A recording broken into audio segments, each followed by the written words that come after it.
Hello guys, അസ്സാം വലൈക്കും. അങ്ങനെ ഇന്നത്തെ ചെറിയൊരു വീഡിയോയിലേക്ക് എല്ലാവർക്കും സ്വാഗതം. അങ്ങനെ ഇന്ന് ഞാൻ എൻ്റെ അമ്മാവനെ ഹജ്ജിന് വന്നിട്ടുണ്ടായിരുന്നു. അപ്പോൾ അമ്മാവനെയും കൂട്ടി ജിദ്ദയിൽ നിന്നും തായിഫിലേക്കും തായിഫിൽ നിന്നും അൽമോയയിലുള്ള എൻ്റെ മുത്തമ്മാൻ്റെ ചെക്കൻ്റെ അടുത്ത് അൻവറിൻ്റെ അടുത്തേക്കും പോകുന്ന ഒരു കാഴ്ചയും അതുപോലെ കുറച്ച് തായിഫിലെ കുറച്ച് വിശേഷങ്ങളൊക്കെ നമ്മൾ കാണാൻ പോകുന്നത്. അങ്ങനെ അൻവർ അൽബൈക്കും അതേപോലുള്ള സ്റ്റിക്ക് കാര്യങ്ങൾ ഇതേപോലെ ഐറ്റംസുകളൊക്കെ ഉണ്ടാക്കിയിട്ടുണ്ടായിരുന്നു. അതൊക്കെ ഞങ്ങൾ കഴിച്ചു. അൻവറിനെ കണ്ട് വീണ്ടും ഞങ്ങൾ അൽമോയയിൽ നിന്നും ഏകദേശം 200 കിലോമീറ്റർ അപ്പുറമുള്ള തായിഫിലോട്ട് വീണ്ടും വരികയാണ്. അങ്ങനെ അവിടെ നിന്നും ഞങ്ങൾ നേരെ പോയത് മസ്നയിലുള്ള പഴയകാല ചരിത്രമുറങ്ങുന്ന പള്ളി കാണാൻ വേണ്ടിയിട്ടായിരുന്നു. അങ്ങനെ ആ പള്ളിയാണ് അവിടെ കാണുന്നത്. അപ്പോൾ മോൻ ആ പള്ളിയും കാര്യങ്ങളൊക്കെ കണ്ട് വീക്ഷിച്ചിരിക്കുകയാണ്. ഒരുപാട് വർഷം പഴക്കമുള്ള പള്ളിയാണത്. ഇതിൻ്റെ ചരിത്രങ്ങളും കാര്യങ്ങളൊക്കെ ഗൂഗിളിൽ നമുക്ക് ചെക്ക് ചെയ്താൽ കാണാൻ കഴിയും. അങ്ങനെ തൊട്ടടുത്തുള്ള കൃഷിയിടത്തിലേക്ക് ഞങ്ങൾ പോയിട്ടോ. അപ്പോൾ അവിടെ അത്തിപ്പഴം ഉണ്ടായിരുന്നു. അത്തിപ്പഴം ഏകദേശം ആയിക്കൊണ്ടേയിരിക്കുകയാണ്. ഇതാണ് ആ പാടം കാണുന്നത്. ഇത് നമ്മളെ അമ്മാവൻ ഷൗക്കത്ത്. അപ്പോൾ ഈ കൃഷിസ്ഥലവും കാര്യങ്ങളൊക്കെ കാണിക്കാൻ വേണ്ടിയിട്ടാണ് വന്നിട്ടുണ്ടായിരുന്നത്. അങ്ങനെ ഞങ്ങൾ അവിടെ നിന്നും യാത്ര വീണ്ടും തിരിച്ചു.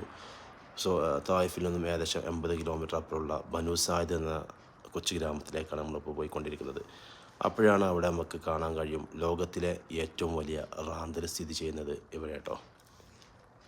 അപ്പോൾ ആ റാന്തൽ കാണാൻ വേണ്ടിയിട്ട് അതിൻ്റെ തൊട്ടടുത്തേക്കാണ് നമ്മൾ പോയിക്കൊണ്ടിരിക്കുന്നത്. കണ്ടില്ലേ, ഏറ്റവും വലിയ റാന്തലാണ് ഇത്.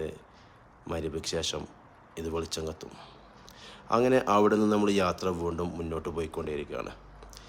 ഏകദേശം ഒരു 10-20 കിലോമീറ്റർ പോയതിനു ശേഷം പഴയ കാലത്തുള്ള ആളുകൾ താമസിച്ചിരുന്ന കോട്ട കാണാൻ വേണ്ടി പോവാണ്. ആ കോട്ടയുടെ ഭാഗങ്ങളാണിത് കാണുന്നത്. അല്ലേ, ഈ കോട്ടയുടെയൊക്കെ ഫുൾ വീഡിയോ നമ്മൾ യൂട്യൂബിൽ ഫേസ്ബുക്കിൽ ലൈവ് ചെയ്തിട്ടുണ്ട്. തായിഫിൻ്റെ പ്രത്യേകത പറഞ്ഞാൽ കൃഷിയിലാണ് കൂടുതലും. ഇത് ബനു സായിദ് ഗോത്രം താമസിച്ചിരുന്ന കോട്ടയാണെന്ന് പറയപ്പെടുന്നത്. ആ ബാക്കിൽ കാണുന്നത്. അപ്പോൾ കോട്ടൻ്റെ കുറഞ്ഞ ഭാഗങ്ങളെ നമ്മൾ ഇതിൽ കാണിക്കണുള്ളൂ.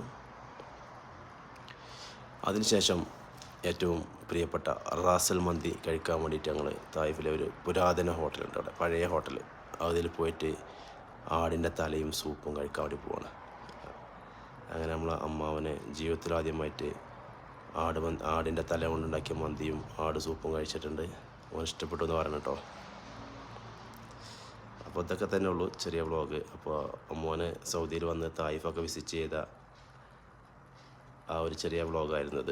അപ്പോൾ എല്ലാവർക്കും ഇഷ്ടപ്പെടുന്നു. Bye bye, മഅസ്സലാമ.